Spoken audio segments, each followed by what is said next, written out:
So ஏன் துளை சுருங்குது அப்படின்னா மல்டிபிள் ரீசன்ஸ். ஜெனட்டிக்காகவே வந்து அவங்களுக்கு துளையோட அளவு இவ்வளோ தான் இருக்கணும் அப்படின்ற மாதிரி இருக்கலாம். மற்றபடி அவங்க 40-50 வயசில் அவங்களுடைய கீழ்முதுகை எப்படி பார்த்துக்கிறாங்க, அந்த தசைகளை வந்து அவங்களுக்கு எவ்வளோ பயிற்சி கொடுக்குறாங்க, அவங்க குனிகிற ஹேபிட், அதுக்கப்புறம் அவங்க பாஸ்டர், இந்த மாதிரி மல்டிபிள் ஃபேக்டர்ஸ்னால இந்த விஷயங்கள் ஏற்படுது. அண்ட் இது எல்லாமே வந்து ஓரிரு வாரங்களில் ஏற்படக்கூடிய மாற்றம் கிடையாது. அந்த துளை அந்த ஒரு 1.5 2 சென்டிமீட்டர் இருக்கக்கூடிய அந்த துளை வந்து கொஞ்சம் கொஞ்சமாக சுருங்கிறதுக்கு பல மாதங்கள் பல வருடங்கள் ஆகும்.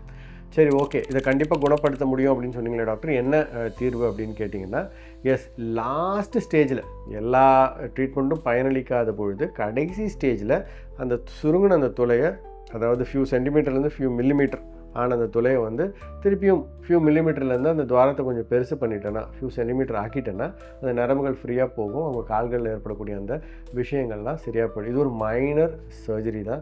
மைனர் சர்ஜரி தான், லேப்ரோஸ்கோபி மாதிரி செய்கிற விஷயம். ஹேவிங் செட் தட், இதை கடைசி ஆப்ஷன் தான்.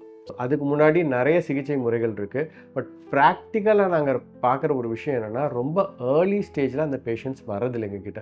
ஸோ ஏர்லி ஸ்டேஜில் வந்தால் தான் மற்ற சிகிச்சை முறைகளை அவங்களுக்கு கொடுக்க முடியும். மருந்து மாத்திரைகளாகட்டும், லைஃப் ஸ்டைல் மாடிஃபிகேஷன் ஆகட்டும், எக்ஸசைஸ் ஆகட்டும், சம்டைம்ஸ் இன்ஜெக்ஷன், இந்த மாதிரி பல விஷயங்கள் மூலமாக அந்த விஷயத்தை கம்ப்ளீட்டாக குணப்படுத்த முடியும். அறுவை சிகிச்சையை தவிர்க்கலாம்.